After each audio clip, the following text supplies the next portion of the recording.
നെയ്യാറ്റിൻകര ഗോപന്റെ മുഖത്തും മൂക്കിലും തലയിലുമായി 4 ചതവുകളുണ്ടെന്ന് postmortem report. ചെന്ന് ഇരുന്നുള്ള സമാധിയാണ്, അല്ലാതെ ദൂരെ ഒന്ന് കൊണ്ടുവച്ചതല്ല. അമ്മേ, ചെന്നിരുന്നുള്ള സമാധിയാണോ അതോ അമ്മേ മക്കളും കൂടെ തല്ലിക്കൊന്ന് കൊണ്ടിരുത്തി സിമന്റ് ഇട്ട് മൂടിയതാണോ എന്നൊക്കെ അധികം വൈകാതെ ഇപ്പൊ തെളിയും. അമ്മേ, ചീട്ട് കൊട്ടാരം, കള്ളങ്ങൾ കൊണ്ടൊരു ചീട്ട് കൊട്ടാരം നമുക്ക് മെയ്യാം. പക്ഷെ എപ്പോഴെങ്കിലും ഇതെല്ലാം കൂടെ പൊളിഞ്ഞു വീഴും. ഇപ്പൊ അങ്ങനെ പൊളിഞ്ഞു വീണോണ്ടിരിക്കുക. വീഡിയോ കാണുന്ന നിങ്ങൾക്ക് കാര്യമായിട്ടൊന്നും കത്തിയില്ലായിരിക്കും അല്ലയോ? വിശദമാക്കി തരാം. നെയ്യാറ്റിൻകരയുള്ള ഗോപൻ സ്വാമിയെ നിങ്ങൾ ആരും മറന്നു കാണത്തില്ലല്ലോ അല്ലേ? ശിവലിംഗം പ്രതിഷ്ഠിച്ച നിങ്ങൾ പൊക്കൂ.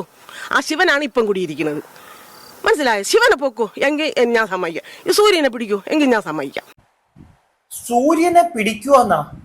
ശിവലിംഗം എന്തൊക്കെയാ ഈ അമ്മച്ചി അന്ന് വിളിച്ചു കൂവിയെന്ന് വല്ലതും നിങ്ങൾ ഓർക്കുന്നുണ്ടോ എന്റെ പ്രിയപ്പെട്ട ജനങ്ങളെ? സൂര്യനെ പിടിക്കുവോ? ഗോപൻ സ്വാമി, അത് ഗോപൻ സ്വാമി അല്ല, അത് ശിവനാണത്.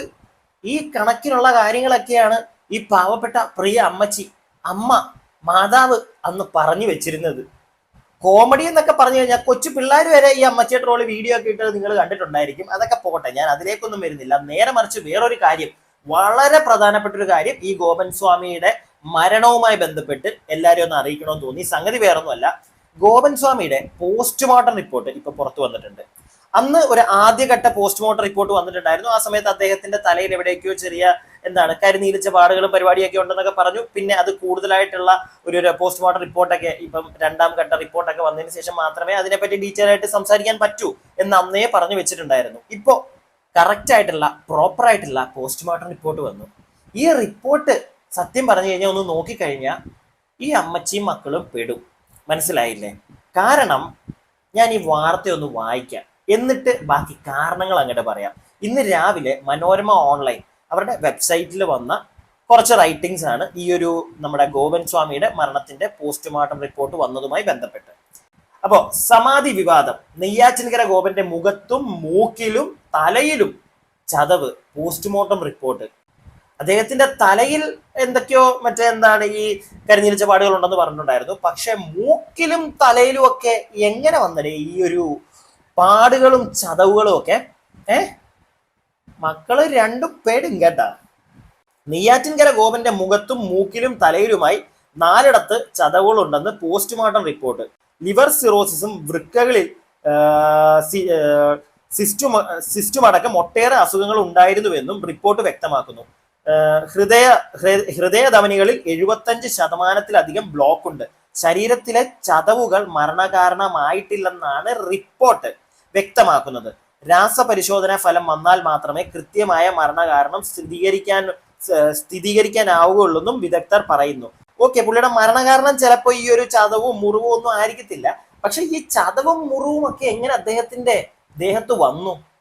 അതൊന്നും അന്വേഷിക്കണ്ടേ? വെറുതെ പോയി മറ്റേ കുഴിയിലിരുന്ന മനുഷ്യന്റെ ദേഹത്ത് ഈ ഒരു ചതവും മുറിവും ഒക്കെ വരുമോ? അല്ല, അതും കൂടി ഒന്ന് അന്വേഷിക്കണേ കേട്ടോ. ബാക്കി, തലയിൽ കരുവാളിച്ച പാടുകൾ കണ്ടതായി നേരത്തെ തന്നെ ഡോക്ടർമാർ അറിയിച്ചിരുന്നു. ശ്വാസകോശത്തിൽ ഭസ്മം നിറഞ്ഞതായി കണ്ടത് മക്കൾ സമാധി സ്ഥലത്തിരുത്തിയപ്പോൾ ഉള്ളിലായതെന്നും സംശയങ്ങൾ ഉയരുന്നു. അങ്ങനെയാണെങ്കിൽ തന്നെ അവന്മാര് പെടും. മരണത്തിൽ നാട്ടുകാർ ദുരൂഹത ഉന്നയിച്ചോടെയാണ് മക്കൾ സ്ഥാപിച്ച സമാധി കല്ലറ പൊളിച്ച് മൃതദേഹം പുറത്തെടുത്ത് പോസ്റ്റ്മോർട്ടം ചെയ്തത്. നെഞ്ചുവരെ കർപ്പൂരവും ഭസ്മവും സുഗന്ധദ്രവ്യങ്ങളും കൊണ്ട് മൂടിയ ശേഷം മുഖത്തും തലയിലും കളഭം ചാർത്തിയാണ് മക്കൾ ഗോപനെ കല്ലറയിൽ ഇരുത്തിയത്. അപ്പൊ ഒരു പ്രോപ്പർ ആയിട്ടൊരു സമാധി ചെയ്യുന്ന രീതിയിലാണ് തോന്നിയമാർ എന്തായാലും ഈ പരിപാടി ചെയ്തത്. പക്ഷെ എന്നാൽ കൂടി എങ്ങനെ ആ ഒരു വ്യക്തിയുടെ ദേഹത്തൊക്കെ ഈ പാടും ചതവും മുറിവും ഒക്കെ വന്നു? വെറുതെ അതിനകത്ത് മറ്റേ സിമെന്റ് ഒക്കെ ഇട്ട് അടച്ചു കഴിഞ്ഞു കഴിഞ്ഞാൽ ഇങ്ങനെ മുറിവും പാടും ഒക്കെ വരുമോ? അല്ലെങ്കിൽ ചതവൊക്കെ എങ്ങനെ വരും? ഇമാര് മറ്റേ സിമെന്റ് ഇട്ട് അടിച്ചുറപ്പിക്കുമായിരുന്നു അങ്ങനെ നെറ്റിയിലൊക്കെ ഇട്ട്? അല്ല, അറിയാൻ പാടില്ല. ജനുവരി 9 സ്വർഗവാതിൽ ഏകാദശി ദിവസം പിതാവിന്റെ ആഗ്രഹപ്രകാരമാണ് സമാധി ഇരുത്തിയതെന്നായിരുന്നു മക്കളുടെ വെളിപ്പെടുത്തൽ. ഇതോടെ പോലീസ് കേസെടുത്ത് അന്വേഷണം ആരംഭിച്ചു. പിന്നാലെ വൻ വിവാദവും തലപൊക്കി. കുടുംബം ഹൈക്കോടതിയെ സമീപിച്ചിരുന്നു. സമാധിയുമായി ബന്ധപ്പെട്ട് 41 ദിവസത്തെ പൂജകളുണ്ടെന്നും കല്ലറ പൊളിക്കാൻ അനുവദിക്കരുതെന്നുമായിരുന്നു കുടുംബത്തിന്റെ ആവശ്യം. ഇത് കോടതി തള്ളിയോടെയാണ് കല്ലറ തുറന്ന് മൃതദേഹം പുറത്തെടുത്തത്. അതിനിടെ നെയ്യാറ്റിൻകര ഗോപന്റെ പേരിൽ വലിയ ക്ഷേത്രം പണിത് ഉത്സവം നടത്തുമെന്ന് മകൻ മാധ്യമങ്ങളോട് വെളിപ്പെടുത്തിയിരുന്നു. വിശ്വാസികൾ എത്തുന്നുണ്ടെന്നും നിലവിൽ 2 നേരം മുടങ്ങാതെ പൂജ നടക്കുന്നുണ്ടെന്നും അത്താഴ പൂജയും ഉണ്ടെന്നും പൂജയ്ക്ക് നേതൃത്വം നൽകുന്ന മകൻ രാജസേനൻ വിശദീകരിച്ചു. അപ്പൊ എൻ്റെ ഒരു സംശയം, ഏത് വിശ്വാസികളാണ് ഈ ചെല്ലുന്നത്?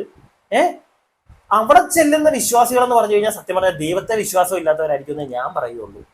ഇല്ലെങ്കിൽ എന്തോ ഇവിടെ നടക്കുന്നത്? എന്താ നമ്മുടെ നാട്ടിലെ ജനങ്ങൾക്കൊക്കെ പറ്റുന്നത് ഇപ്പം? എന്തോ. അപ്പൊ എന്തായാലും അതും പോട്ടെ.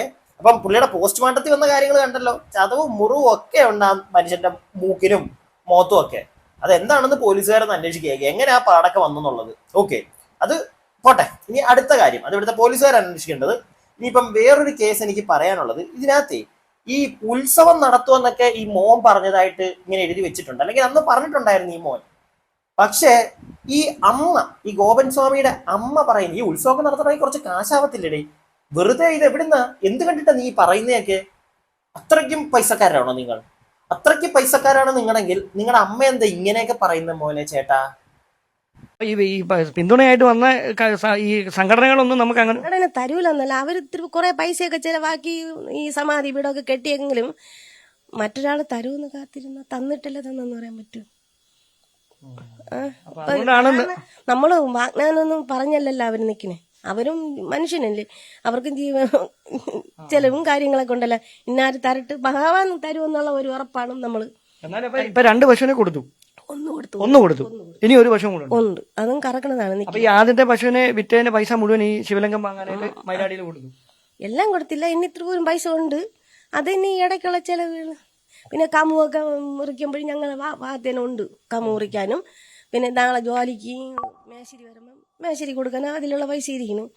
തുടർന്ന് നമ്മുടെ ബുദ്ധിമുട്ട്, കറണ്ട് ബില്ല് അടയ്ക്കണം, ഇതൊക്കെ നമ്മൾ അഡ്ജസ്റ്റ് ചെയ്ത് ഘട്ടം ഘട്ടമായിട്ട് നോക്കുകയാണ്. യാതൊരു നിൽക്കും, യാതൊരു പോകുന്ന നോക്കൊന്നും ഒരു ഉറപ്പാണ്. പ്രിയപ്പെട്ട മാതാശ്രീ, ഒരു കാര്യം ഞാൻ ചോദിച്ചോട്ടെ? ഗോപൻ സ്വാമിയുടെ പ്രിയ പത്നി, നിങ്ങളുടെ വീട്ടിൽ ഇത്രയും അവസ്ഥയാണെങ്കിൽ, ഇത്രയും ബുദ്ധിമുട്ടുകൾ ഉണ്ടെങ്കിൽ എന്തിനാണ് ഈ ഉത്സവം നടത്താനും അതിനും ഇതിനുമൊക്കെ പോണത്? ആദ്യമേ 3 നേരം കഞ്ഞി കുടിക്കാനുള്ള പരിപാടിയല്ലേ നോക്കേണ്ടത്? അവര് തന്നെ പറയുന്നു, ശിവലിംഗത്തിന്റെ പരിപാടിയൊക്കെ നടത്തിയ സമയത്ത് വീട്ടിലാകെ 2 പശു ഉണ്ടായിരുന്നു, അതിനകത്ത് ഒരു പശുവിനെ വിറ്റിട്ടാ പരിപാടി നടത്തിയത്. മറ്റുള്ള ഒരു പശു ഉള്ളത് കൊണ്ടാണ്, അതിന്റെ പാല് വിറ്റിട്ടാണ് അവരവിടെ കഴിഞ്ഞു കൂടിക്കൊണ്ടിരിക്കുന്നത്. അപ്പോഴാണ് മറ്റേ മോൻ വന്നിട്ട് നേരത്തെ ഉത്സവം നടത്തും മറ്റേ എന്ത് കണ്ടിട്ടാ ഈ പറയുന്നത്?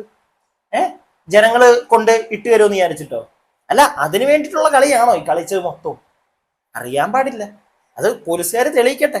ആ പുള്ളിയുടെ ദേഹത്ത് മോന്തയ്ക്കും മൂക്കിനും ഒക്കെ എന്താ പറ്റിയെന്ന് ഇവിടെ തെളിഞ്ഞു കഴിയുമ്പോ മക്കളെ, ഉത്സവം നടത്തണോ അതോ അകത്ത് പോയിരുന്ന് ചീട്ട് കളിക്കണോ, ക്യാരംസ് കളിക്കണോ, ഇതൊക്കെ നമുക്ക് തീരുമാനിക്കാം. ഓക്കെ, നിന്റെയൊക്കെ അന്നത്തെ ഷോ കണ്ടപ്പോഴേ നമുക്ക് എല്ലാവർക്കും, കാണുന്ന എല്ലാ ജനങ്ങൾക്കും സംശയം തോന്നിയതാ, എന്തിനാണ് ഇത്രയും അങ്ങോട്ട് അമ്മച്ചി കിടന്ന് കാറി കൂന്നിയൊക്കെ കണ്ടപ്പോ എന്റെ പൊന്നെ.